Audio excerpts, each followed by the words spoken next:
Hey, everybody. Welcome to another episode of the Mile High Game Guys board gaming podcast. I'm your host, Adrian. I'm Zach. And I'm Jeff. And we're coming to you with a Friday episode this week. This is the week of episode 170, which every time we have a 10 means we do a top 10. So Or anniversary. But we're doing a top 10 this week. So, and this week we have chosen for our top 10 topic, our top 10 most impactful games for each of us. Yep. Like individual basis. So these are ones that have impacted us as gamers, not necessarily like ones we feel have been impactful on the hobby or some other nonsense like that. But basically just makes us the games that we played that made us the gamers that we are today. Yeah. This for me was a hard list. This was a hard one until I came up with an additional constraint and it made it easier. See, I wish Well, I should. and what was your additional what was your constraint? additional constraint? I basically made it in terms of like lessons I learned from the game that I played. So For future games? to an extent. in So I general? have a little like just a one sentence thing right next to it. So See, that was a good idea. Yeah. Mine is more of like, it's less, I think, of that. Mine is more of a timeline of Adrian the gamer. And mine is more of this is a game I played that changed my opinion in some way on this genre, mechanic, or what games I would like to play in the future. Okay. So we'll dive right in here. Jeff, I assume you don't have any honorable mentions. No. Okay. Zach, do you have honorable mentions? no, because it was hard enough figuring out To these get 10. 10. Okay, here. How about one? I've got one. It is Seven Wonders, and it just introduced me to drafting.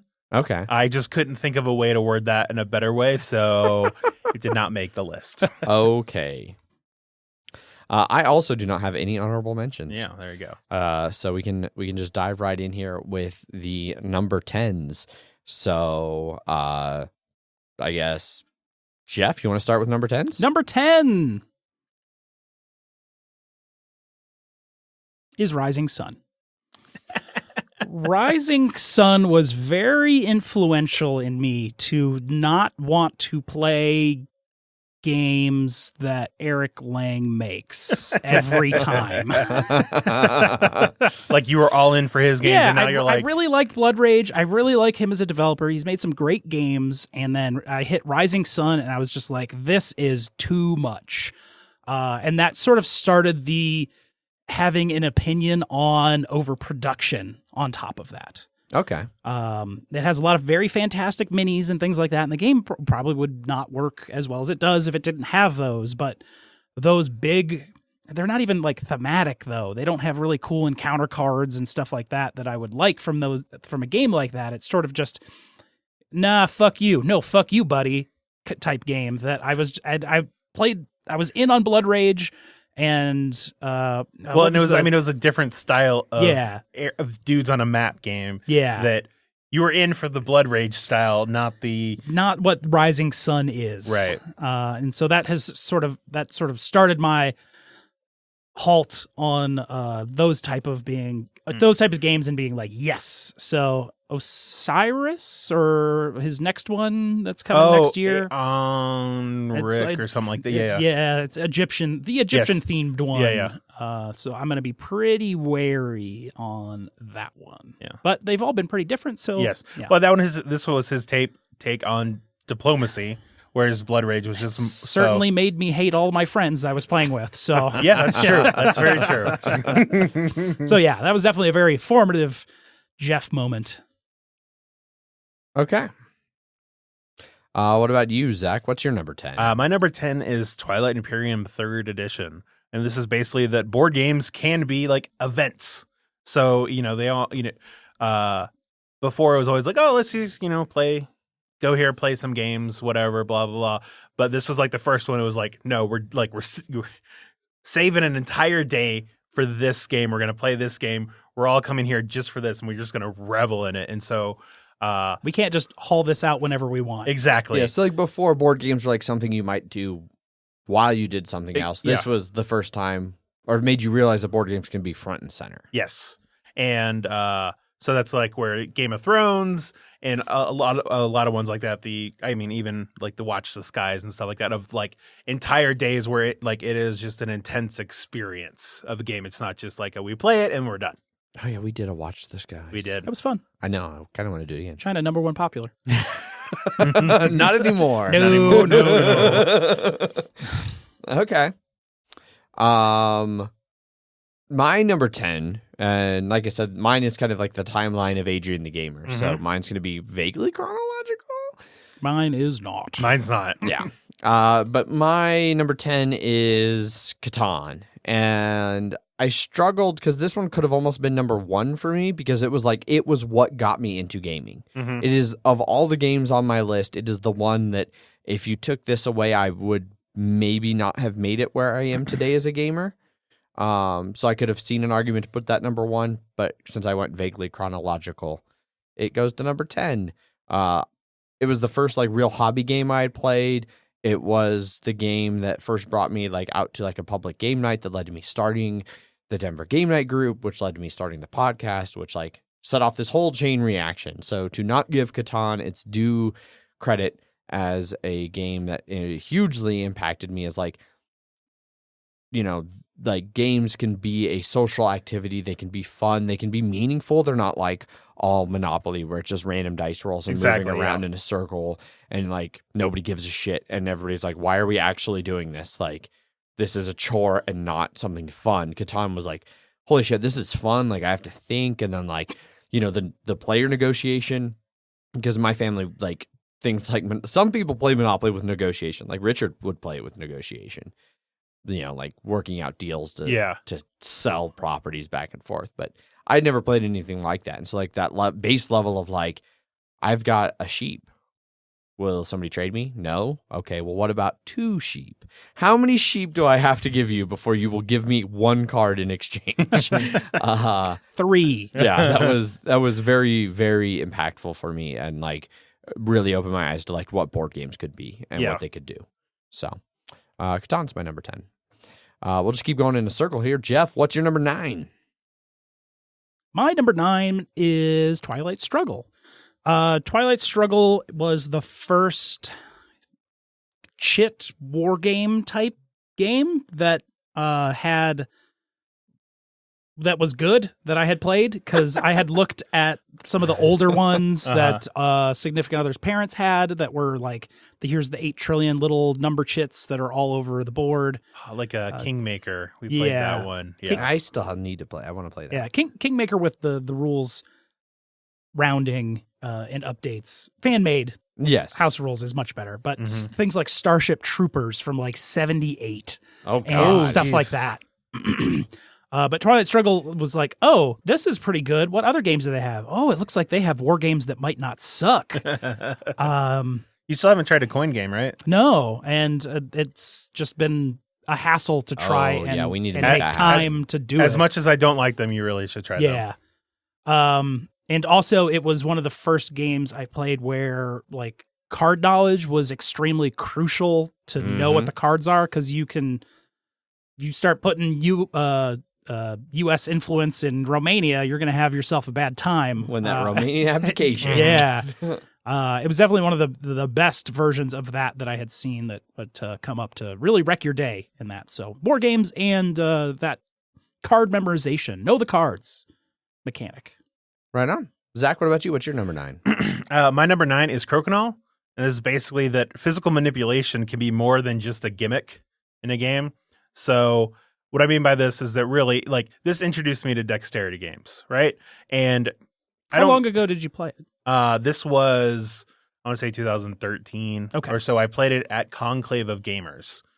And that's what first got me interested in it. Now, obviously, like Jenga, like, I played Jenga, but that just... Yeah. Well, whatever. Yeah, it's Jenga. Yeah. But like this one felt like, oh, there's actual skill involved. Like shuffleboard. Yeah, exactly. And so just it kept me on the lookout for, slowly growing more and more on getting all those dexterity games and just how much fun I could have from them. So yeah. Crocodile's a good one. Yeah. Skill-based. Yeah. There's no dexterity games on mine. That might be an Honorable mention, dexterity games. Yeah. Moving on. Anyway, my number 9, and my first real negative on the list, but it's kind of an interesting trajectory. Munchkin for me is my number 9 most impactful, and Munchkin is probably one of the first for me that really went through a transition. Like Catan's a game that I liked a long time ago, and I still like now, albeit not as much and in a different way. Munchkin really went through the like, holy shit, that looks awesome. Holy shit, this is awesome. Maybe this isn't so awesome. Holy shit, this is bad. And like that trajectory, and I like was one of the first games that even before we started the podcast, like I'd gotten tired of Munchkin, and really like let me realize that as you grow and change as a gamer, like your tastes can definitely change, and you can learn to like things that were novel and new at one point get tired and stale, especially when they're done over and over and over with a slightly different theme slapped on them. Yep. But I want that 40K Munchkin. I still have my one that I had like, I want to say 7 or 8 different versions of it. I think I still own 3. I own 1. I think I have no more Munchkin anymore. I think I've finally gotten rid of all of my Munchkin. I think I have Zombies, Cthulhu, and Apocalypse. I think The good, the bad, and the Munchkin for me. Yeah. Because it still has one of my favorite memories was from that game. So sentimental reasons I have kept it. Yeah. I think I just last anniversary moved on from all my Munchkin. I finally put it in the donate pile. Yeah. Which was a huge step for me too, in that I previously didn't used to really get rid of games. I used to like, I might find a reason to want to play this sometime. And I finally sat there and looked at Munchkin long and hard and went, nope. Munchkin no here. Maybe I'll trade in Munchkin all gone now. 3 of mine for a 40K version. There you go. So yeah, Munchkin's my number 9. Jeff, what's your number 8? My number 8 is Agricola, also known as Agricola. It was very early in my enthusiast board gaming career, and it was a game that really taught me how to really fuck people over in a board game by taking the stuff that they needed. And it was the first board game that really happened at all. Because, I mean, it has the occupation cards and improvement stuff that I am not a big fan of now and love Caverna more, but starting off at Agricola, it was definitely a very fun game to really bone someone real hard when they needed that wood. And you're like, I'm first, actually, and I know you need that. I don't really need it that much. But I like wood. I like wood. I'm going to need it later. I'm just going to take all that wood right now. Yeah. There's like you're one... mad, but it's mine. Hey, there's one word over there. There's one. Yeah. You can get one. You can go get one. Did you need 9? Because I got the 9. I want to fight you right now. Like, I've been in so many times the person who's seen somebody just like take wood and knowing they didn't even need it. Like, what the fuck are you taking the wood for? I looked and you don't need wood. You're going to make brick houses this turn. You don't need why are you taking the wood, man? Because I need 2 for these fences, and obviously I can't get it with just the 1, so I'm going to get the 9 instead. So I'm going to get that cattle later, and I'm going to need all this wood like 3 rounds from now, but, it's going to be nice. It's an investment. Yeah. Because the wood ages beautifully. Oh, my God. I can make some dice towers out of this. Yeah. A whole company. I'll have more to talk about that after. That just reminded me of something, but Agricola. All right. Agricola, yeah. It was kind of the first real like blocking, fuck you, heavier game that I played. Because I had played Munchkin and stuff like that, where it's just sort of that, take that sort. But it's a very, very different kind of take that. You're like, no, I'm taking this. Yes, taking, yes. These mine now. Yeah.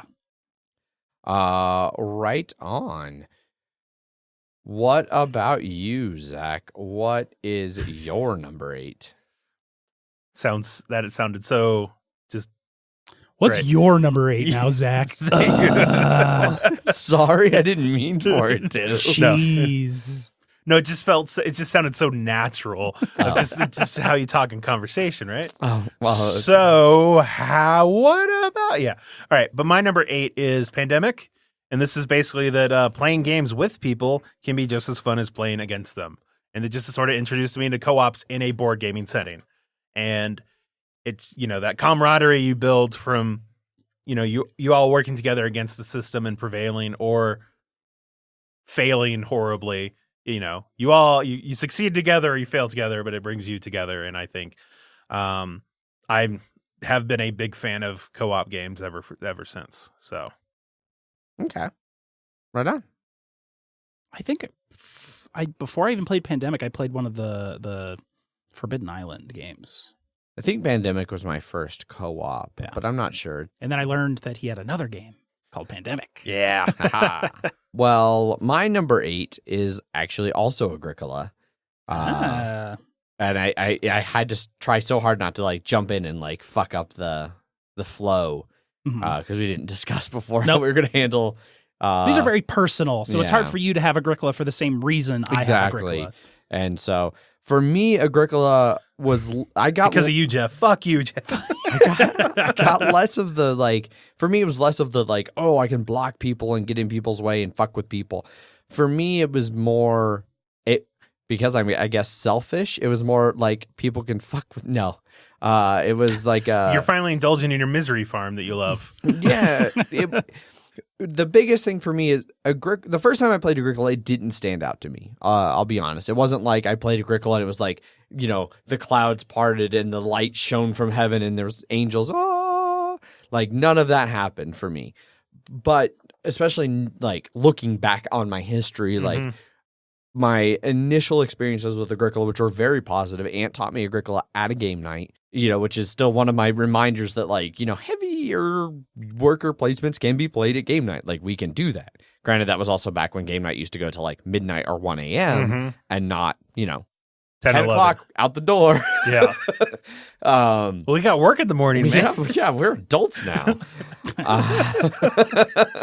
But for me, it was more just the worker placement and the idea that such a limited number of actions, like, you start off with just the 2 workers who can do your 2 actions a turn, and everybody has access to the exact same actions and the exact same number of actions, but how vastly different everybody's farms could turn out to be, and how different everybody's strategies could turn out to be, and just how different each play with that same set of things. Like, the first phase, that first era is always the same 4 cards in every game, but it always plays out very differently.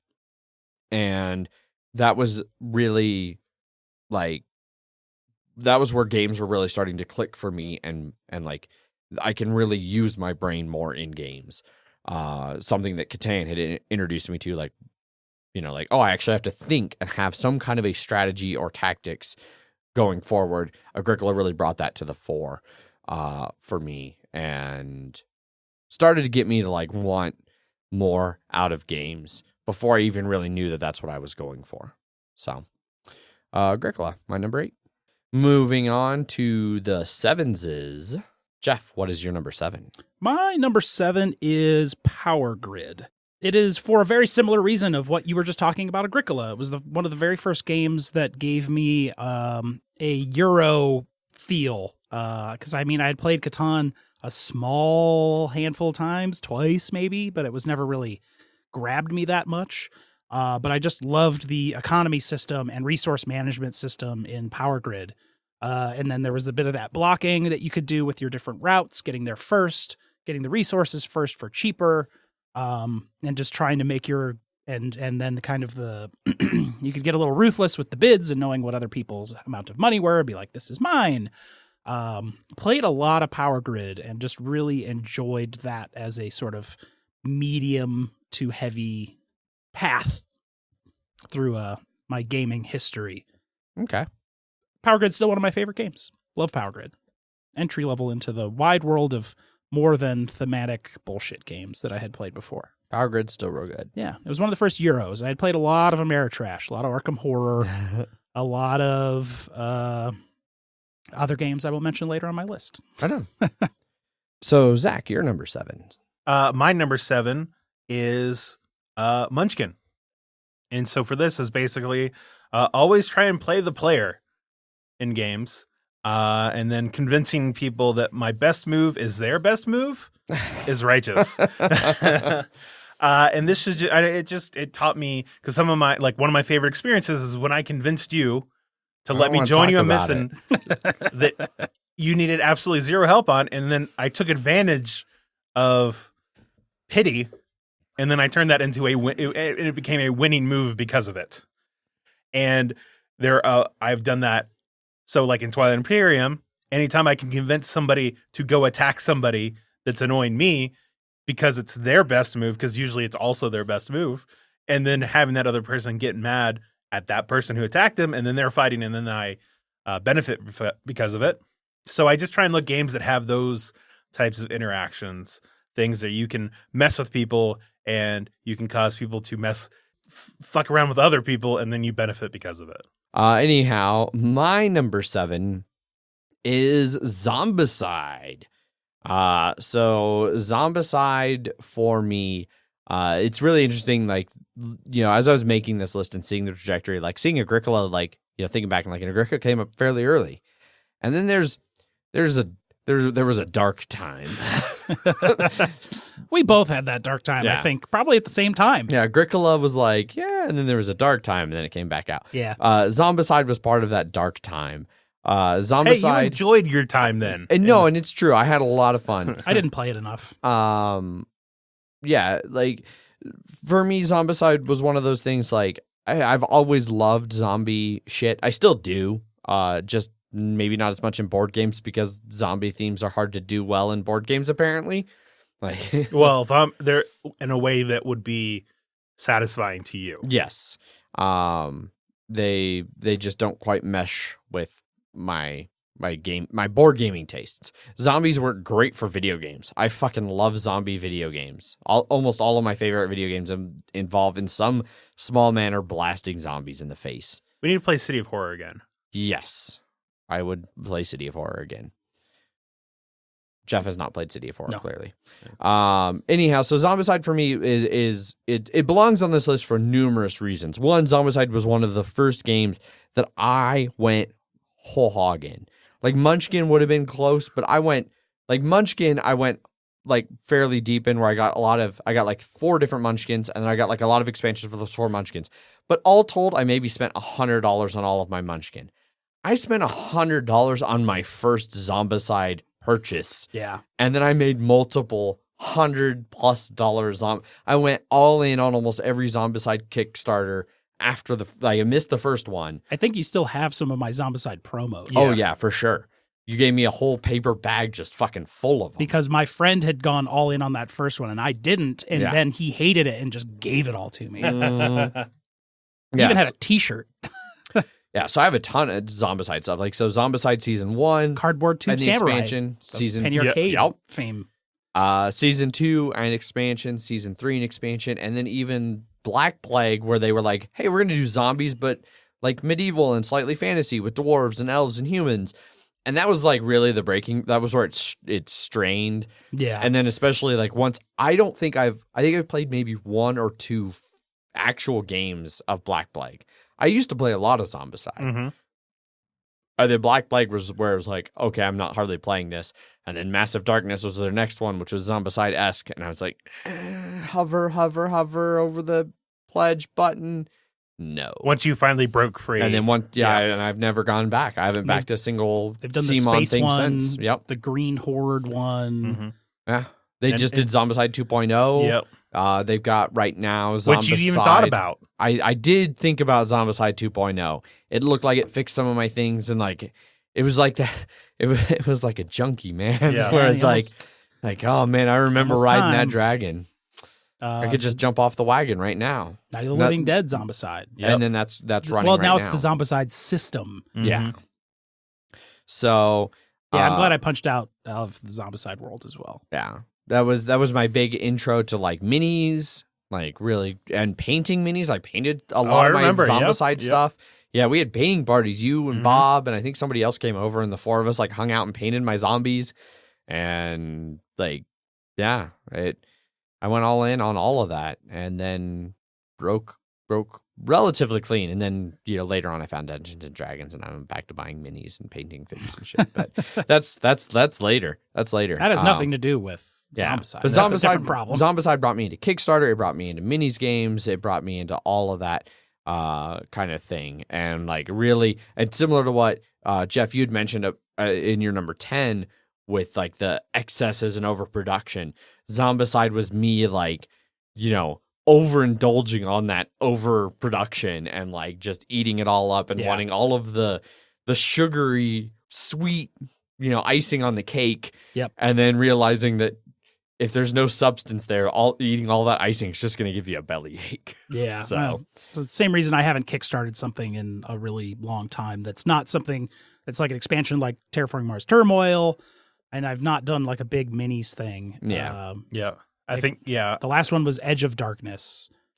For me, it was Rising Sun and then the Tainted Grail. Yeah. And that's Maybe Tainted Grail is good. Yeah, I mean, I've I heard like Edge of Darkness. Yes. Oof. Yeah. I recently was like, oh, let's see that games that came out in 2019 again, and then I saw that and I was like, ooh, I gotta rate that a 4. Yeah. But anyway, that's my number 7. Rise and Fall. Yeah, Zombicide.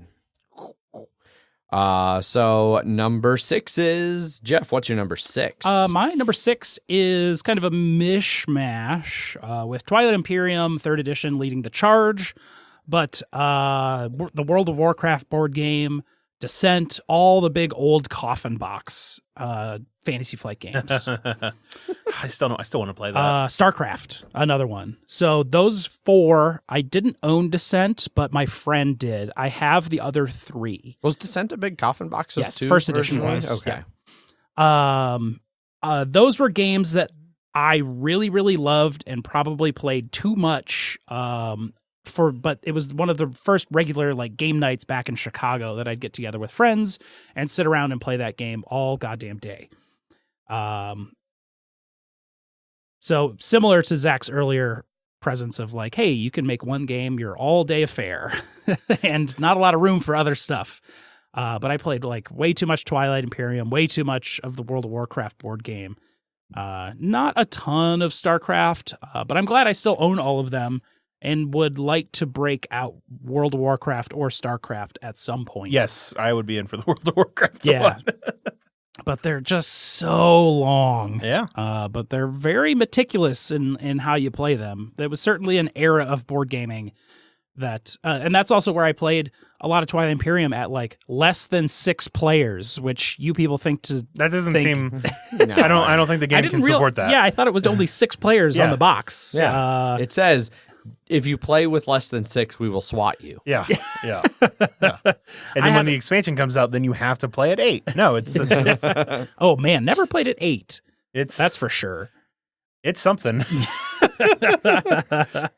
But yeah, like a Twilight Imperium 3-player game, still fun. Still has all of that stuff in there.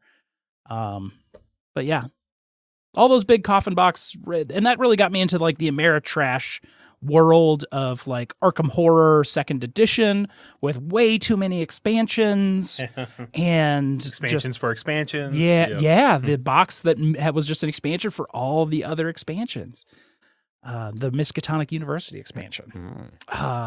Still loved all those. They're literally almost all just Fantasy Flight thematic Ameritrash seems right. Yeah. board games, and that's what really got me hooked into wanting to play more and more and more and more. But that was pretty early on in the board game career. Gotcha. Midway in the board game career. Let's say 2004 to 2011.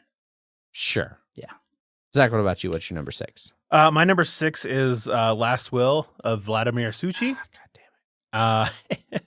And this is where an interesting theme can connect me to, more than interesting mechanics or something like that. In the sense that, like, if it's a theme that, like, I hear that I'm like, oh, because whenever I would talk to tell someone about this game, it's like, do you know the movie Brewster's Millions? It's the board game. I'm still amazed at how many people are like, no. Yeah, I know, right? I don't know Brewster's Millions. But just they're like, I have been trying to look for games that have interesting themes or something that connects to me. So that's where like I found like the Ponzi scheme and Stockpile and like those financial corruption games. I'm like, that sounds interesting in a theoretical world. And that's where I was like, I was willing to try 4X when I otherwise probably wouldn't have, because I was like, oh, it's about like exchanging currency and something like that. And I was like, oh, I don't know. That sounds like it could be interesting. It wasn't, but it sounded like it could have been. Oh yeah. And that's where I tend to bounce off a lot of just like we're trading in the Mediterranean again, or we're making another farm. Now, obviously, there's exceptions to those things, but for the most part, it's an interesting theme. Will get me to pay attention to a game a lot more than just like sturdy mechanics, I guess. Okay. I guess that's pretty similar to what mine was. Yeah. This Yeah. this theme, space, more space. Spies. So my number 6 is probably the one that I feel like it fits the least in when I look at this list. Like, and it's not that it doesn't fit, because, like, you know, depending on how you look at me as a board gamer, like things like Munchkin might not fit. Like, nobody would be like, oh, that's an impactful game for Adrian. I mean, I think of Munchkin when I first think of you, because I'm just, yeah, Zach, you can. God damn it. So my number 6, like I said, it doesn't quite fit, but anyway, I don't know how to introduce it, but so I'm just going to dive right in. It's Pandemic Legacy. Uh-huh. And it's because I feel like we played Risk Legacy before. We did. But One game. Yeah. Yeah.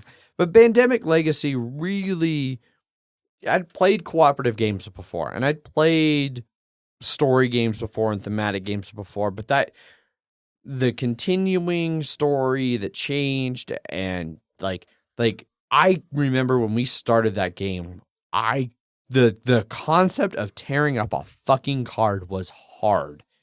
Like now I'm like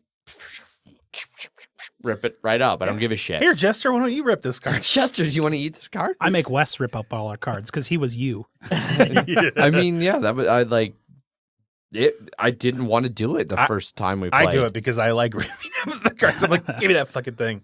Yeah, because I remember being like, well, do we want to like keep it to make like a collage? And Zach was like, no. Yeah, Mike, I Yoink, bought. Yeah, rip. yeah. That never happened. It was the reason why. It was one of the reasons why I bought it, is because like, no, this is my copy, and we are destroying it. Yeah. And so just all of that having the like, I've always looked for meaningful decisions in games. Well, not always, but I eventually grew to appreciate meaningful decisions in games. And so having Pandemic Legacy, even decisions that you wouldn't normally say like a game of Pandemic has like some people would say, oh, it doesn't have any meaningful decisions. Uh-huh. When you add in the fact that at the end of the game, you might be tearing things up or putting stickers on the board or changing it suddenly changes what is an overall simple game of Pandemic into something where you care more about what you're doing. It gives you a reason to really focus on what's like actually what you're doing and why you're doing it. And it elevated the gameplay in a really bizarre way that I did not expect from a Pandemic game, especially after Risk Legacy was a total non-starter. So, yeah, Pandemic Legacy, my number 6. Moving on to the top half of the list, Jeff, what is your number 5? It's Star Realms. Star Realms I got in 2014 at Gen Con when it released. My friend Mark, who I'd played board games with back in the early mid-2000s, he's the painter guy you guys have met. He was just like, go get this fucking game. It's so good. It's a deck builder. I don't think I had played a deck builder, or at least what I had recognized as deck builder like this. Right. Maybe I guess I had probably played Dominion and maybe the Winter Apocalypse scavenging. What Dead of Winter? No, the deck builder that's like Dominion. Oh, Arctic Scavengers. Arctic Scavengers. Sorry. Yeah. So I'd played those kind of like tableau ones, but I had never played like a trench style. I never played Ascension. Mm-hmm. And then I got Star Realms. I was like, oh, it's $15. Yeah, totally. Played the absolute shit out of it, and it has made me fall in love with pretty much all deck builders that have ever come after that. So Star Realms continues to be one of my favorite games of all time, and it's all deck building and that kind of trench deck construction, deck building has turned it into one of my favorite mechanics. Right on. And now Hero Realms I and don't think there's a single deck builder online, which is also they're sort of a deck builder. but that's a major oversight as well. Like I should. Well, this was it was like It affected us differently. You're Yeah. way more into deck builders. yeah, and then that led to like Clank and Mm-hmm. all that kind of enjoying those types of games. Right on. Zach, what about you? What's your number 5? My number 5 is XCOM, and this is basically that apps can enhance a game if they're used correctly. Now, originally, I'd put this as Mansions of Madness 2nd Edition because I like that game better as a game, but XCOM was still it was that first game that we found that was like, hey, no, you have to use an app to play this. Mandatory. Mandatory, and I know so many people were like, oh, this Really is mad about so it. fucking stupid. What if I want to play the game in 25 years and the app, The app's not Yeah. supported anymore. Yeah, but You I won't think- care because it's 6 months from now. Exactly, Like, yeah. like all board games now, Right? unfortunately. Yeah. And so, but I just remember like how much of a pain it would have had to been to play that game if you didn't have the app. You couldn't do it. Exactly. And the game was very unique because of that. Yes. And so that led me to look for games that have apps that work well. So that's where you had the Mansions. That's Lord of the Rings does a great job with that too. I'm still surprised Yeah, I you need to love play Lord of that. the Rings. I don't love it, but I did enjoy it, and I'm honestly, surprised you didn't hate Lord of the Rings. That's, Yeah, that's more what I meant. Once again, I played it to be like, I want to confirm that I would hate this game, and then I played it, and I was like, no, it's a solid. Like they do a good job with it. It's sort of like like there's a lot of people that are Runebound? like no. Oh. So there's a lot of people that are like for Star Wars, they're like, I don't want to hear about Skywalker shit anymore. Just tell me other shit that's happening in the universe, and that's what Yeah. this felt like for that, because I was like, I don't care about a Imperial ring. Assault, is that what you're talking about? No, what you were I just thinking? mean in general, like Oh, okay. for Star Wars, like movies and stuff like that. They're like, I'm okay. tired of hearing about the Skywalkers. Yeah. Yeah. So Fuck them. yeah, and so that's where you get people like Mandalorian and stuff. I'm like, yeah, it's not that. Yeah. So the fact that even though this does have some of those characters, you're not trying to save the entire world from the ring sort of thing. It's just like you're exploring and blah blah blah, whatever. But I think they did a good job. It just did a great job overall. But yeah, games with apps that like that's why I probably wouldn't play Imperial Assault again, like 1v all, but I would probably do the co-op campaign. Me too. So because of the app. Yeah. So, Right on. App-based stuff. app-based stuff. Still good. Well, Still good. if mostly used- Yes. I trust Fantasy Flight with it. Yeah. Yeah. They're the only ones who pulled it off, really, Yeah. I guess. I guess I just haven't played enough of the others. Anyway, my number 5, moving right along here. So my number 5 is the breaking point. Like this is where things took a turn for me. My number 5, and the game itself is going to surprise, I think, everyone. Great Western Trail. Okay. And Great West, it's less the game and more the context behind the game. Okay. But also part of the game because it does. It's there's not the two- game, it's just the context, but also the game. Well, there's 2 parts to this Uh-huh. story and why it made the list. And it's very fitting, I think, that it's at the midway point at number 5. So Great Western Trail was the very first game that I ever played with anyone from the Heavy Cardboard group. Uh-huh. So the first time I finally, I'd reached out to Edward and talked about joining the group because I discovered then we'd started doing our podcast. And I was looking into other podcasts and I'd started to like heavy games. And so Heavy Cardboard, I'll listen to them. And they were like the first episode I listened to, they're like, coming to you from Denver, Colorado. And I was like, what the shit? Commerce City. Yeah, definitely not. And barely even that, unincorporated Commerce City. Very northeast Commerce Like- City. right. Airport. So goddamn far away. Yeah. You could maybe on a clear day see Denver from their house. At least I still live in Denver, Yeah, so we sure. can claim it. Exactly. So, but Anyway, so I'd reached out to him and got in touch, and he's like, "Yeah, come to a game day sometime." And finally made it work. And I drove all the way out there, and I showed up late because All I the had way out. other shit going on, With and it was beer. also 40. And yeah, I showed up with a case of beer, a 12-pack of beer, and no one else was drinking. And I was like, "Oh no, these are serious gamers." Alcohol is going to ruin my point spread. But there were like 3 games going on, and I kind of bounced around and looked at things. But I was in the middle, like showed up in the middle of games, so I just kind of chatted with people and was like, I don't really know anybody. But they wrapped things up, and I ended up playing a game of Great Western Trail. And I fucking kicked ass. I smoked everybody I played with. It was the best game of Great Western Trail I've ever played. I fell in love with Great Western Trail. I immediately bought Great Western Trail, which is a part of where the game itself plays into another lesson. But it introduced me to that entire heavy cardboard crew that ended up being very formative. So Great Western Trail earns a spot for that alone. Then on the game side of it, the game blew me away because it was like, oh, there's all these different things. There's the, like route decisions, and there's a little bit of deck building. It's the deck builder from earlier. A little bit of deck building and all these things. And it all felt like it fit so good. And I really, really liked it. And then every time I played it, I liked it less and less and less until eventually I was like, yep, it's gone. Like Jake, you'll give me Tokyo Metro, the whole fucking Kickstarter for fucking Great Western Trail. Yes, please. Yeah, I'll take that deal for sure.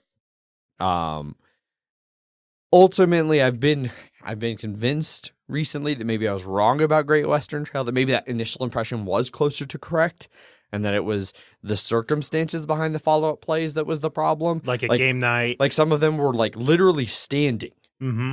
Standing around a tall table at Bicycle Cafe. Yep.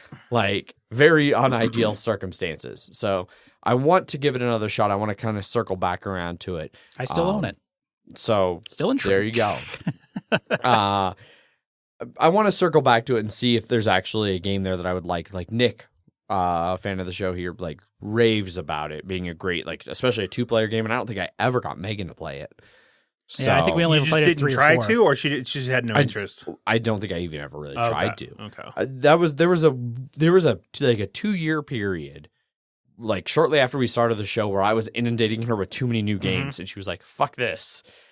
No, and then she backed way off of playing games, and then I had to start easing her back into it. And I've learned that I can introduce her to a new game here and there. She likes learning new games, but she also likes playing things she knows and understands and can focus on the strategy side of things, which I can appreciate. But yeah, so Great Western Trail fit a bunch of different niches. It introduced me to the heavy cardboard crew that have continued to play very big roles in my gaming taste and how they've developed. And then the game itself, from going from having a great play and immediately buying it and then kind of regretting that purchase. I think everyone's had that game that's done that for them, and Great Western Trail was it for me. I think I'm kind of unique in that I'm circling back around to where maybe I want to give it another shot and see if it can save itself. I don't think you're going to go back to Munchkin Quest, Zach, and be like, maybe it can redeem itself. Oh God, yeah. No. But yeah, so there we go. That's a special layer of hell. Oh, I know, it's real bad. There's a new PC version of Munchkin. God, I know. Munchkin's game of some sort. It's on the fucking Xbox Game Pass. Yeah, I have it downloaded. Haven't tried it yet. I'm not even going to remotely. They just added a Ticket to Ride as well. Yeah. Anyhow, that's my number 5. So moving on to number 4s. Jeff, what is your number 4? This game has been on many other lists that we have made because it is extremely formative. And every time I tell the story of how I got into board games, this is always the first one I mention. It is Hero Quest. The best thing about Hero Quest is I almost had Hero Quest in place in somewhere else on the list. It was 5th grade. My parents weren't nerdy. I didn't really know anything about board games before Catan or anything like that. I guess Catan at this point would have only been out for a year or so. How old are 5th graders? 10 or 11? Yes.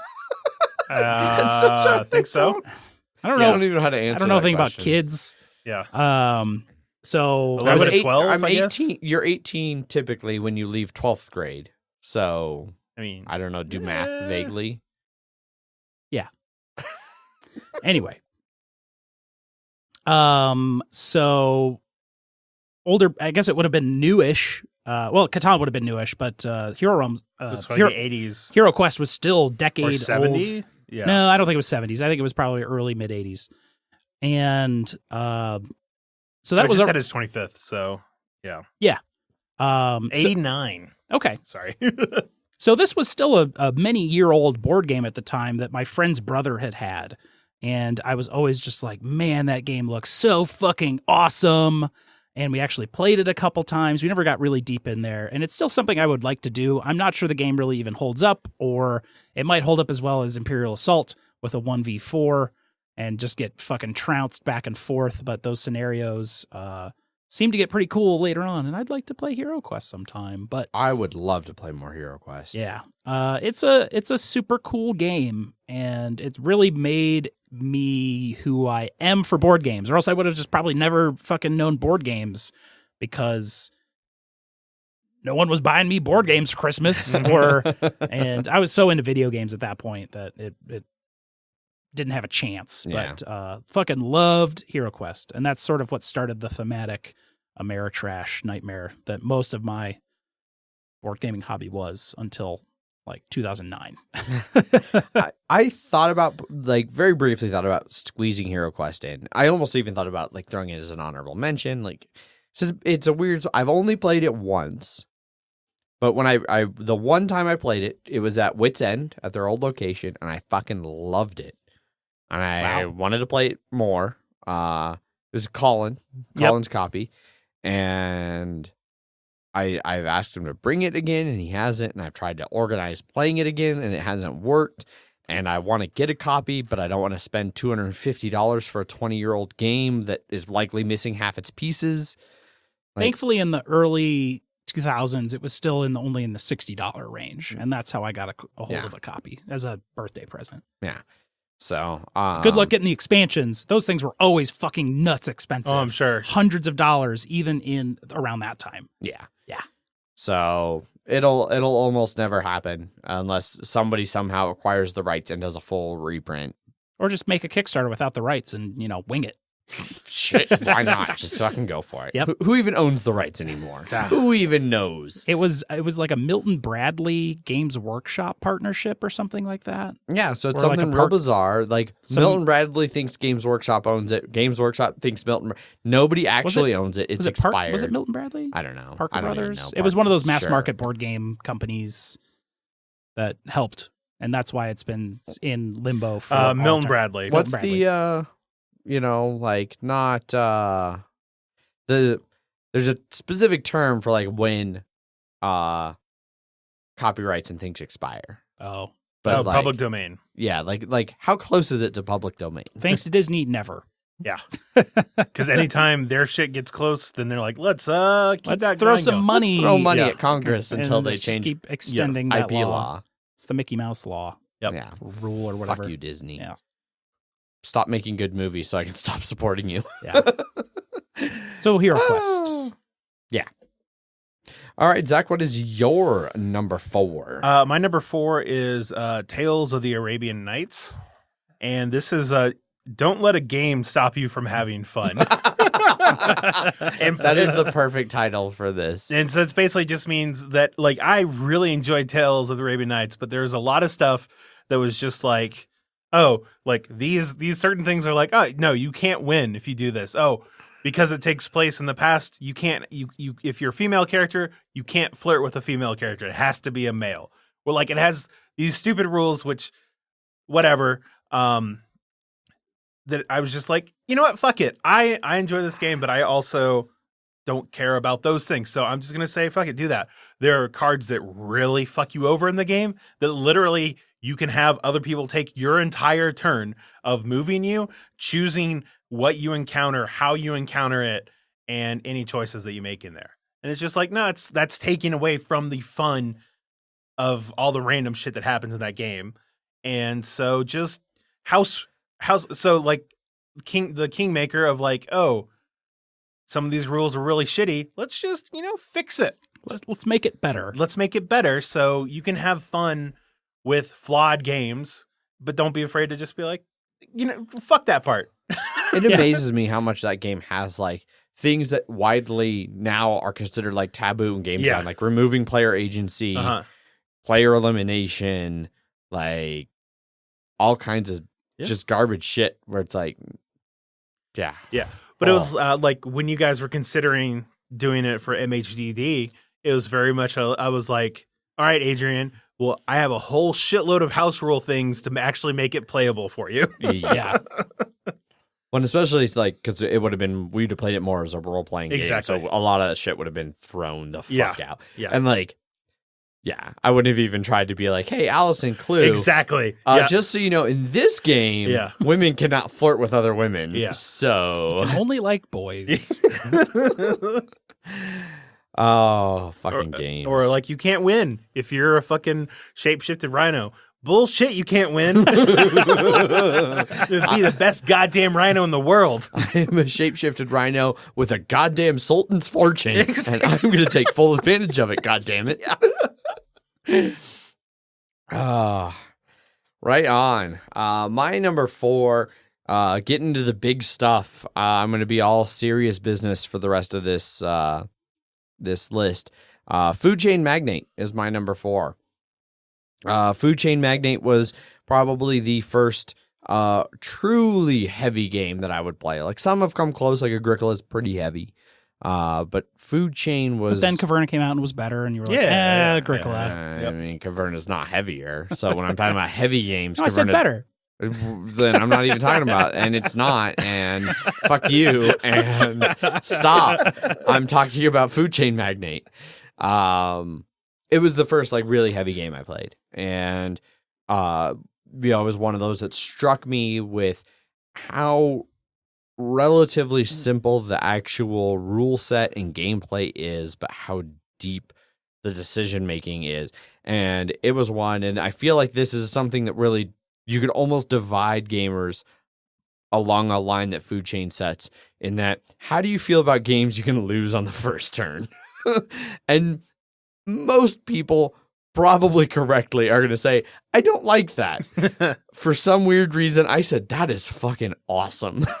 And I just ran with it. And that has been the whole basis of every game I've liked ever since. Well, I mean, it was introduced to you via Catan, so for that placement, you place badly, you can lose before you even start. Exactly. If there is a major complaint I have about Food Chain, especially amongst splotters, I think it stands out as particularly unique in how punishing the new player versus experienced player curve is. I most of the time when I teach a game, I don't like to tell people how to play. Like, I like to teach them the rules and let them experience. Food Chain is one game where, like, if I'm teaching somebody who's never played it, I feel like there's things that you have to warn them about. Like, just do not make this mistake, because otherwise we're going to be here for hours. If I'm playing with all new players and I'm the only experienced one, I might be like, here's the rules, we're going to play. And then in a couple turns, we'll see if you guys want to start again. That way, if people want to make those mistakes, they can. But I wouldn't do that. In that instance, would you try and be like, look, I'm going to try something interesting or fun? I would do something really bizarre. Okay. I wouldn't be like, I'm going to rush Guru and try and do as much damage in 3 turns as I can. I'm going to fuck you people up. No. And that's something I do think that I'm really good at, is when I teach new players games that I'm experienced at that have that kind of difference. Yeah. That I'm good about not using that. Like, it's like, okay, if I play to the best of my ability and using all the strategies that I've read about and know about and understand, I will crush. But then that's not fun. So then that's the time where it's like, okay, these are all new players. They're going to do really weird shit. Time for me to do some really weird shit too. Like, what have I always wanted to do that I've not been bold enough to do when I play with people who know what they're doing? Yeah. So just all the waitresses, every waitress. Fucking Richard did that. He didn't win. He didn't come close to winning, but it worked far better than I ever would have expected. And it was really frustrating for me to not ever be able to get a goddamn waitress because he took fucking all of them. I'm going to sell everything for $2. He's basically just making Hooters. Yeah. I mean, really, it was like, all right, I'm getting $40 a turn from my waitresses, and I'm doing nothing else. And it's just a slow trickle of money. Yeah. And waitresses are free. Yeah. So great. Yeah. Meanwhile, I And was literally nothing you can do can stop me from getting my $40. So I see this as a win. like, exactly. Yeah. The world collapses, I'm still getting $40 a turn. We have shitty wings, but we make $40 a turn. It's what my father did. It's what my grandfather did. Oh, God. Oh, that's my number 4, food chain magnate. Moving on to the top 3. We're in the final stretches here. Jeff, what is your number 3? My number 3 is Seafall. Oh, no. Seafall was very formative I was excited about every Legacy game that could possibly happen because all that had come before were great Legacy games. Basically, it was Pandemic Legacy Season 1. And Risk came before it. And Risk, but they were all generally Yeah. like, this is an awesome thing, and they're building this game from scratch. It's not based on any other game. How could this go wrong? How could it go wrong, Jeff? In every way imaginable. It was long, it was meandering, it was dice rolly. Everything unlocked everything. There was upgrades on everything. Don't forget that the other ones at least had a base game on it, whereas this one had to introduce you to a game while playing the game. And so the first part of the games were very, very boring because it just was like, well, this isn't the real game.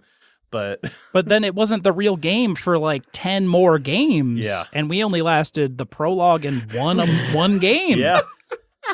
I just looked up what happens in that game just so I could figure it out. I mean, it's got cool metal money, but that's the only thing it has going for it at this point. Which I use for other things now. Yeah, I noticed. So that has like Seafall has dashed itself upon the rocks, so everyone else in the future can know that not every Legacy game is gonna be good. Which is, I don't think I've bought Pandemic Legacy Season 2 Legacy wise. Gloomhaven is technically Gloomhaven is a Legacy game. Yeah. But is more replayable now that you can get that app, so you don't have to use any of the one-time use pieces and stuff. And they came out with like the vinyl stickers that are removable. Yeah. But yeah, Seafall fell on its sword, so everyone else in the future would know not to buy every Legacy game out there. Yeah, it's weird with like Seafall because like another one that's similar was like Harry Potter Deck Builder, where like the first game, if you really play it year 1 through 7, the first year is like, oh, this is my first deck builder. Yeah, and like that's how Seafall felt in a lot of ways, and it's like, man, they should have just had a way to be like, hey, here's the rules. Like, are you brand new to games and somehow this ended up on your table? Sure, play the prologue in the first like 3 ones. Oh, you're experienced. Here's some like things to get you like simulate some of that early stuff, and then now you're playing an actual game instead of like this half-ass thing where like you sail out for a little bit and scratch a couple things, and then somebody wins. Yeah, and then that's the prologue. And then now those people aren't there anymore, and now it's their families. And like, okay, we're going to play again, and you're going to sail out and you're going to scratch some things and hope the game's over and tune in next game to see what new mechanic we add. Yep. It's like, well, and it was like, there was a lot of like PvP and stuff in there that wasn't in any of the prologue or first couple games because they're like, we got to get you used to the game first. And we're like, no, I don't want to. Yeah. And it's come up as like $12 on multiple occasions. Oh man, I've been shocked at how low the prices have gotten on it. And it was originally like an $80+ Oh my God, game. I know. Mm-hmm. I so overpaid for those metal coins. Yeah. Because that's the only thing of value I got out of that box. Yeah, and when you couldn't get the metal coins now from that. I know. So. Yeah, so it's Seafall Legacy hype, just hype in general. You have to be careful about what crazy hype games you buy. For sure. Because they might end up being not great, and you spent a lot of money on them. This is true. Zach, what's your number 3? My number 3 is Food Chain Magnet, and it has taught me that you can hate games that are good. That you can play games like even like, oh, these games are amazing, and you play them and you're just like, no, I just did not enjoy that at all. And it's not me, it's not the game. It just is, not everything's for everybody. Like you were saying, I hate that you can lose, like the fact that someone can lose on their first turn because they didn't realize, oh, that's a trap. Then I'm like, well, that just seems like shitty game design. But I can understand that, like you said, there are people that are interested in that because you want it to be ruthless, and you're like, all right, cool. But like for me, games have always been about like, experienced players can have an advantage, but I don't think it's fair for a new player to not have a chance at winning. But Two Chain Magnet, Concordia, some other, like a lot of 18, whatever, whichever one I played, I don't remember. 89. There we go. I don't see anything necessarily wrong with those games. It's just they weren't for me. So, wait, did 1889 come with everything it was needed to actually play it? I believe so. Okay, then we're good. Wow. I mean, Did it come with money? It came with Paper paper money. money. Okay. That's fine. I count that. I mean, by yeah. the strictest legal definitions, it came with everything you need to play it. Absolutely. Okay. Passes the smell test. Sure. Right on. My number 3, like I said, I'm not playing around anymore. It's just all dry shit from here on out. Uh-huh. Weak old dog turds. All right. Dry shit that I fucking love. Age of Steam. So Age of Steam breaks the chronologicalness of my list because I actually played Age of Steam the first and only time on the same night that I played Great Western Trail, that first night at Heavy Cardboard. And I liked Age of Steam, and it stood out to me. I've always wanted to play it more. It just hasn't ever actually happened. Did you back no? okay. That was right before I got my new job, and I didn't have money. But Age of Steam, and it was one that was a very slow burn. In the Age of Steam was my first train game, and my first game of that whole genre of this is a system, and there's multiple different games in that system. Like each Age of Steam map is almost its own different Age of Steam game. They use similar core mechanics, but play out very differently based on the maps. And it was one of the first ones. I don't even know how to put it into words sometimes with these games. They stand out to me. They're games that I play and I'm just immediately blown away, and I can't always put my finger on exactly what about it. The meanness of the income in this game. Age of Steam is such a tight game with income that it is not at all unusual for even experienced players to go bankrupt very early in the game and just end up ending the game crazy early because they made one small miscalculation and their whole plan collapses, and then they go bankrupt, and then as soon as a player goes bankrupt, Age of Steam is over. So people can go bankrupt way early in those games. They can end unexpectedly early. So what you're saying is if you're like, oh, play this game, and then you're like, oh man, this game is not for me, you just immediately tank it. Oh yes. Sweet, I'm out. Yes, Age of Steam would be we're a game. all done. Yeah, and I'm not having fun, so no one's having fun. I mean, other people can still have fun until all of a sudden, oh, I guess the game's over because Zach went bankrupt. Well, I had fun for those 3 rounds. You can go bankrupt crazy easy in this one. It's another one. I remember the first time I played it, one of my first or second move, I went to do something, and everybody at the table went, okay, we're going to stop you right there. And we're going to tell you why you don't actually want to do that. And they explained it, and I was like, oh. And that was the moment that it clicked. It was you have to really think about shit. You have to really plan things, because you go willy-nilly and this seems like a good thing. Let me do this. And then you're fucked. And I, as we talked about with Food Chain, love that in games. It's not for everybody. But, and then Age of Steam also opened the door to 18XX. It's your first train game. I mean, it's not. It was my first train game, but it's an intro to the whole train game universe for me. So, Your first choo-choo. Yeah. Moving on to number 2s. This is MFCCMF. My first choo-choo motherfucker. Nice. Jeff, what's your number 2? My number 2 is Warhammer 40,000, 3rd edition. So it came out in like 1993. I didn't really discover it until pretty significantly after that. But it was a game that I always really wanted to play the shit out of. It had all these amazing miniatures, all these cool races, Space Marines, Tyranids, and it was just this amazing, awesome universe Games Workshop had made. I didn't really get into it until like 99 or so. Maybe 98. I remember my dad having to drive me up to the Games Plus up in Mount Prospect. It was like 40 minutes each way. So I could sit there and play 40K all goddamn day. My first army was Imperial Guard, which at the time there was no real plastic miniatures for. That didn't suck because there was only plastic Catachans, and they were all like, imagine Arnold Schwarzenegger in Predator, and that was like literally the whole army. They were all just like tank tops, sleeveless, like bandanas. That was literally the whole army.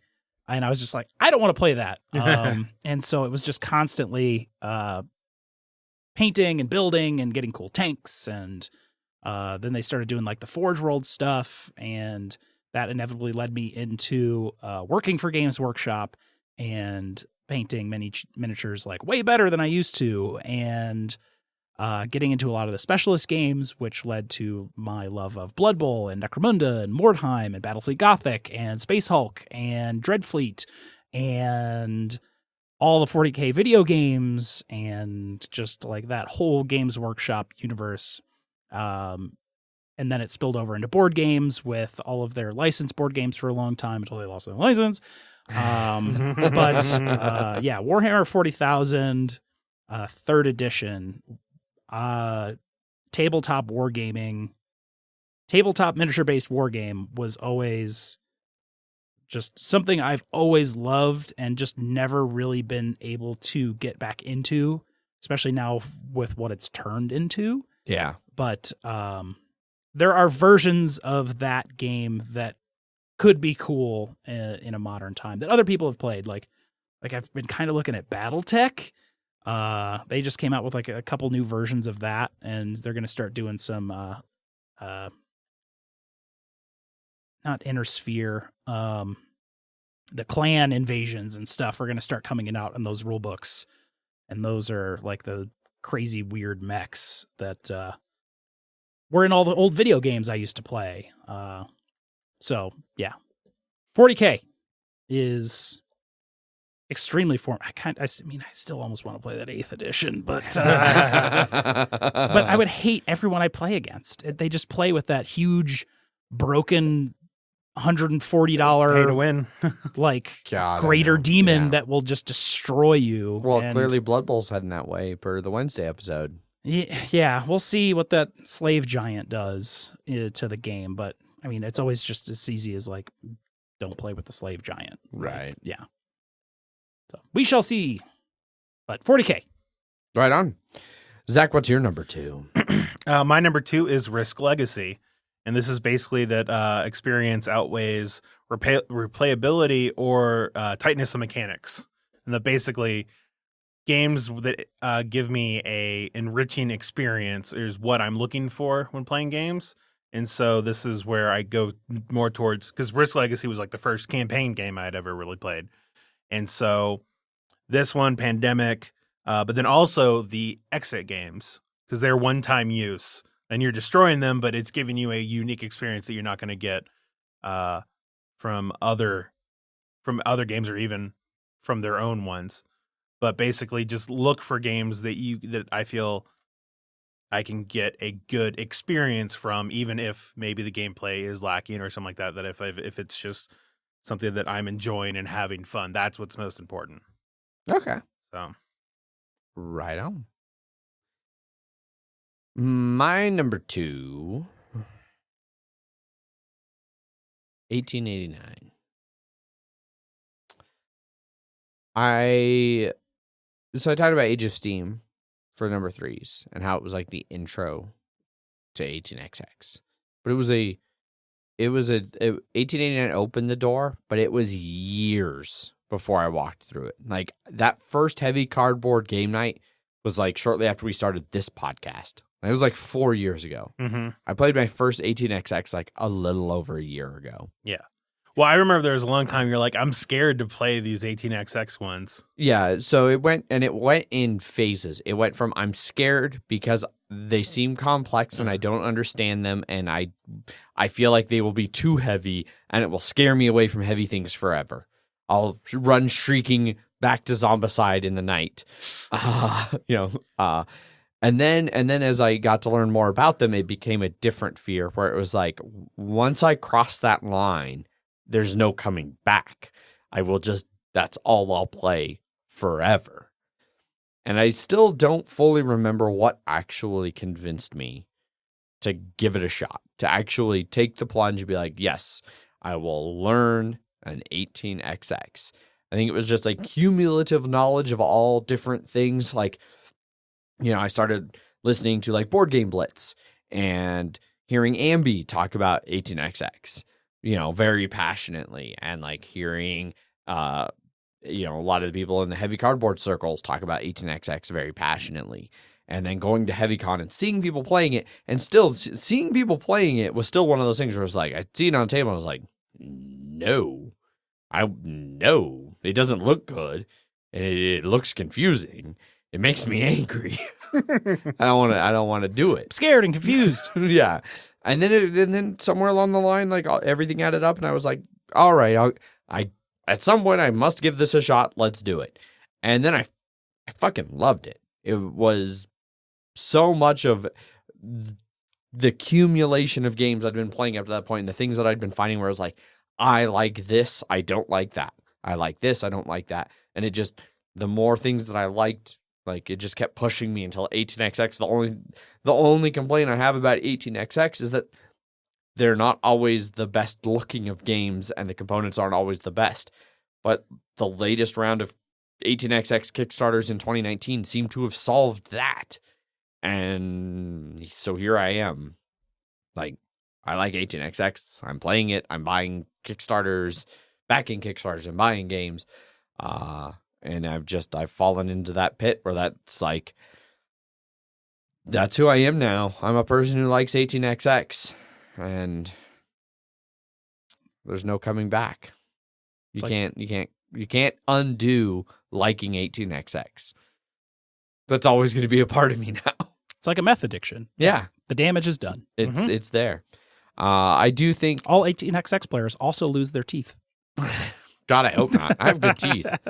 No, they all decay in the fifth age or whatever it is. They rust.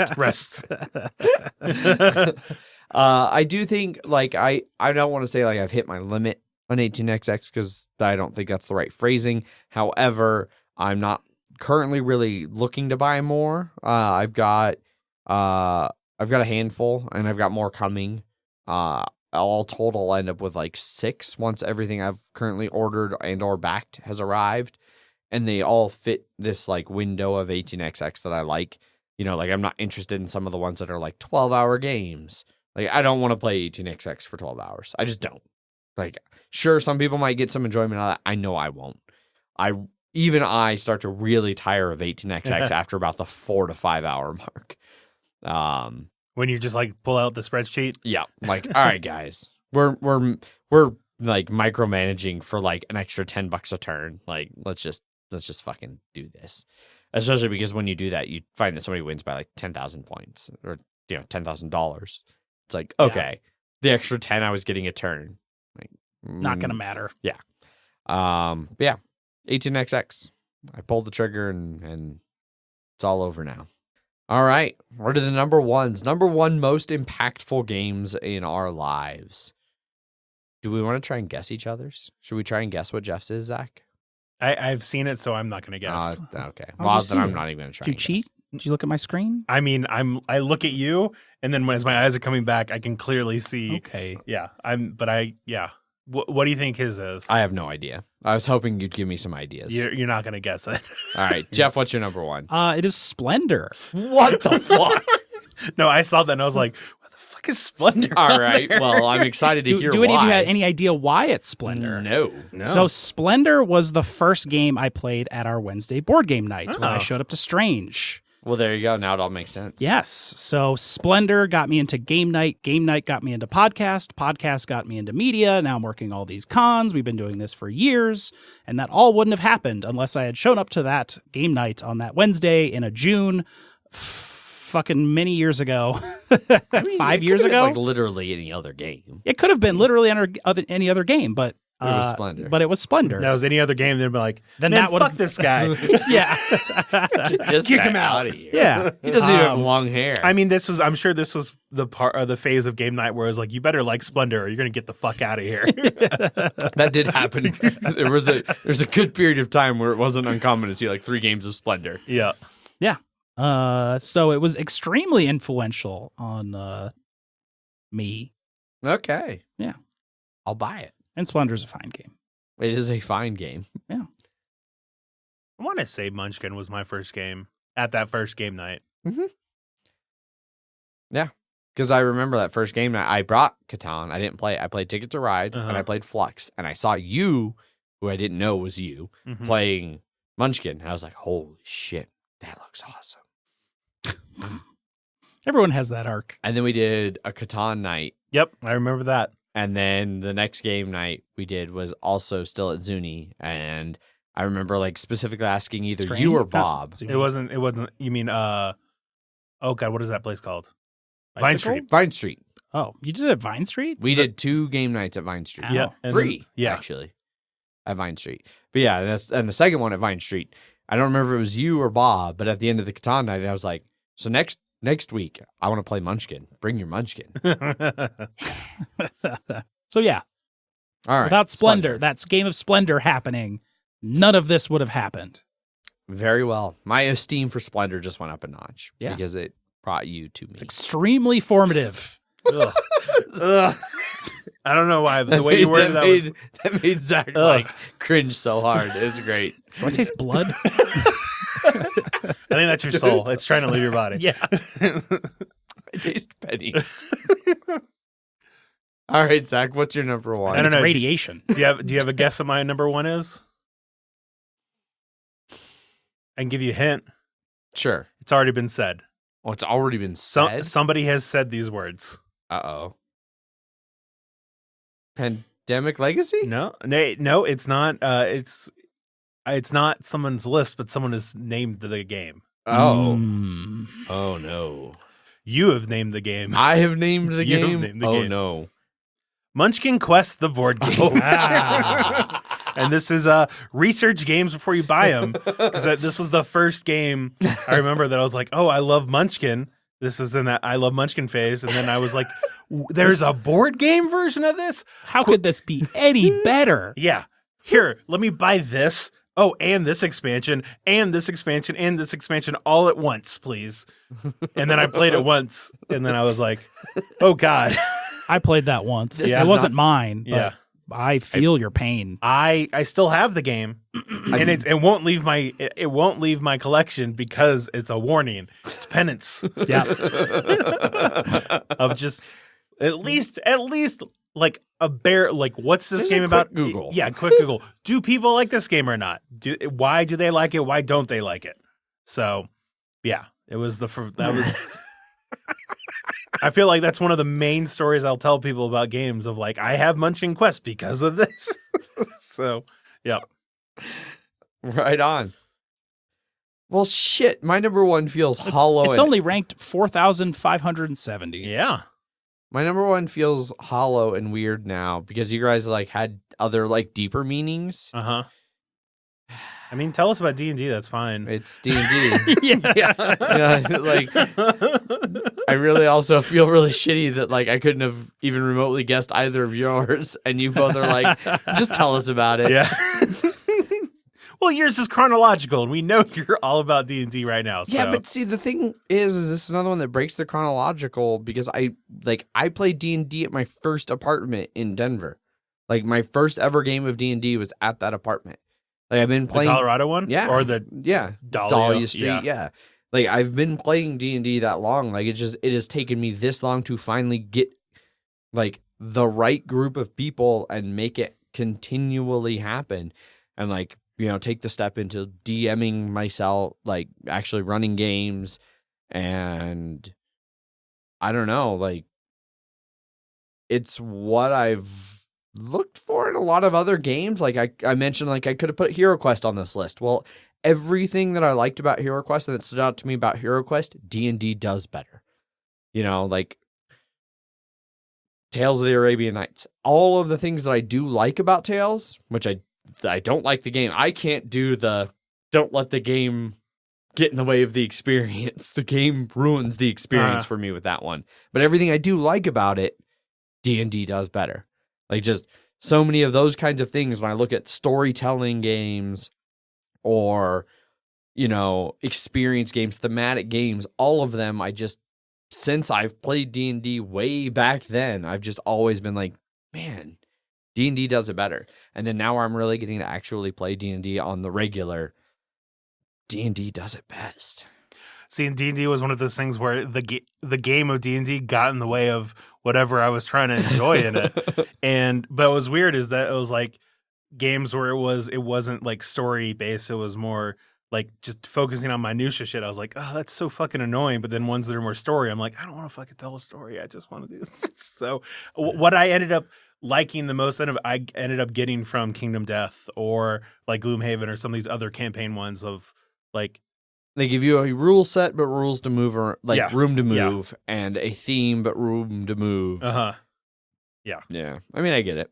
I want the game to tell me a story. I don't want to have to I don't want to have to be a major participant in the storytelling. But this is yours. Continue. Sorry. Well, no, and I'm just now wondering, like, if you would like more, like the game I'm running that is based on a published module that has a pre-written story that people are like railroaded down, like how much, like if, because all of the times I played D&D with you have been like somebody's homebrew world where they're like, what do you want to do? Do whatever the fuck you want to do. Whereas like I have like a story that is like trying to be told. Right. As long as the players aren't like, we're going to go fuck off over there. Yeah. I want to fish. Can I get a fishing rod somewhere? Yeah. Well, I think what it is like, I just want to be a secondary character in one of these games. I don't want to be one of the driving motivators. I just want to have some fun, but also just do some weird shit. Like I remember one time we were playing with Tyler and shit like that. And it was all about like we were trying to figure out ways to sell squirrel meat or something like that. Oh God. What? I don't remember the fuck were we playing? I do remember that. It was D&D 3.5, but with Kyle as the that was the one at my old Dahlia place. Yeah. God damn it, that's what that was. Yeah.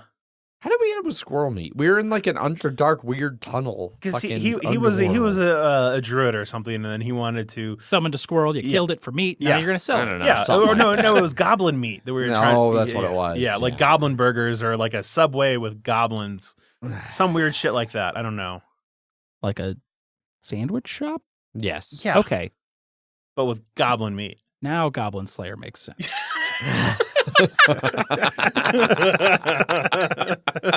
All right. Well, there you go. Everyone, do yourself a favor and never watch Goblin Slayer. No, you're good. Yeah. What's wrong with Goblin Slayer? We'll tell you later. It's got some problems. It's got some problems. Okay. Goblin Slayer is canceled. Yes. Oh, okay. All right. Well, you know what? Goblins are canceled. Goblins are canceled. Okay. All right. Well, that wraps up our lists. So we can move on over to some listener feedback for this one. And despite what Boyd suggested in Slack, where he's like, "Hey, is there still time for me to chime in?" He never chimed in. He sent an email instead. Oh, did he? He did. Okay. To the podcast. Wednesday. The Wednesday podcast. Oh, yeah. Okay, yeah. Still disappointed. Yeah. But there's no emails specifically for the top 10s, No. correct? No. Okay. But there is a response to the BGG thread. Yes. This is from Bryant. Age of Steam, not the most recent Kickstarter edition, was introduced to me about 4 months ago. I had never been interested in the game. I assumed it was much too heavy and cutthroat for me. Turns out, I loved it. Even though the game looked like someone made it at the local Office Depot, I really enjoyed the tight economic struggle along with the route building and auctions. Since then, I've played Brass, Lancashire, and Pipeline. I've loved them both. Next on my list will be City of the Big Shoulders whenever it becomes more available. I had almost thought about putting Brass on mine in sort of a, like the exception, like even though you have games you hate, sometimes you will find one of those that you will like. Yeah. Because for like, I hate route building. I hate, like, there's a lot I should hate about Brass, but for whatever reason, it works for me. Yeah. So there was something else well, no, that's like during the review of Tapestry, my Wednesday clarifications of what I've been playing recently changed a little bit, but like all of these things I should hate, and yet somehow I managed to like it. So I could see that. Yep. Lancashire, yeah, real good. Pipeline, meh. I do want to try City of the Big Shoulders a whole lot. That was at the PAX U. Isn't it the one where people are like, it's not an 18xx game, or it's not an 18xx game, and if you try and treat it like, you're going to hate it if you're trying to treat it like that? Yes. Okay. Yeah, that is, I think, one of the more common things. Like, the people who are really heavy into 18xx who are like, who'd heard, like, this is an 18xx board game, have been very disappointed. But other people who didn't go into it with that expectation have been happier. I would be curious, speaking of Age of Steam that Bryant had here, I'd be curious to see what both of your thoughts on an Age of Steam would be. Because it's very different than 18xx. Like, yes, they're train games. How much of it is route building? There is a good portion of route building. And the route building might get in the way, especially for you, Zach. But it might fall on the Lancashire side of things where it's like, I like it in spite of the route building. I don't know. I'd be curious. We'll see. See, I think that's one of the things that, like, I had that first experience where I just wrecked Megan so hard with that one move. Like the one thing of like, oh, I could take advantage of this, and you're ruined. That, like, it was such a, you've just been coasting off that one moment. It was such a great experience for me that I've, like, if I didn't have that, I'd probably been like, meh, whatever. But it had a lasting impression for me because of it. So, That's whereas the States had such a bad first impression for us that even though it rose up a bit, it's still we probably would have liked it better had that we didn't play it then. It is really amazing how hard it is to overcome a first impression of a game. Yep.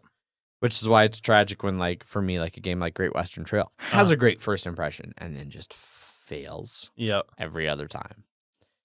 So it was one great first impression with a bunch of bad second, third, fourth. Yeah. Yeah. Right on. That wraps up all of this episode. That's listener feedback. That's everything. If you want to get a hold of us, you can always send us an email. Emails at milehighgameguys.com. If you want to get a hold of us over on Twitter, I tweet under @MHGameGuys. I am Zach_MHGG. I'm Jeff_MHGG. You can also find us over on Facebook and Instagram, maybe, hopefully, both of them now at /MHGameGuys. Yes. To bring everything into the same realm. Indeed. Trying to move all of our tags over to that.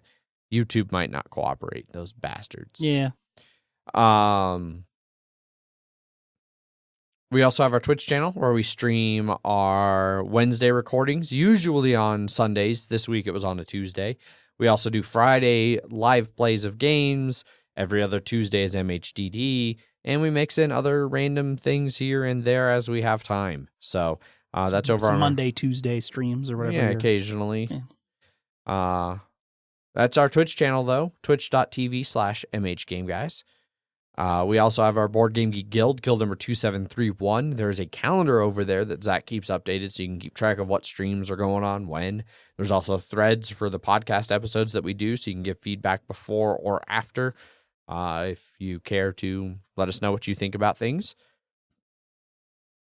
And you can jump over to our website, milehighgameguys.com, with all of the episodes and show notes for them so you can, figure out where to jump around to. There's also links for Wednesday episodes, things like the Kickstarters and news we talk about, stuff like that. Links to things like our Slack channel if you want to join a whole bunch of other Mile High Game Guys Fans, haters, malcontents. all of the above. Yeah, some nice people. Mostly, Some. yeah. Mike Jones, he's the only one. May. He's getting into the good place. Mike Everyone Jones, else, Mike Jones and May. yeah, they're getting into the good place. Everyone else getting to the bad place. Yeah. I just watched a lot of the good place. Nice. So, yeah. It's a good show. Yeah. Yeah. All of that, different ways to get in touch and a hold of us. So thanks everybody for listening to this episode. Be sure to check us out on Sunday when we're recording next Wednesday's episode, and This Friday. and yeah, this episode is dropping on Friday, so if you're listening to it immediately, there might be a live stream of a board game ran by Jeff and Zach with no Tonight. Adrian Yes. sometime this evening. Now's the time. If you are listening to this after Friday, then you can go back and watch the The thing on YouTube, video. which you know how to get to because of all of our contact information. Yeah, well, it'll also be on Twitch for like 2 weeks. Oh, So, I see. I see. but yeah. Thanks everybody for listening. As always, I've been your host, Adrian. I'm still Zach. And I'm Jeff. Bye. Bye. Bye.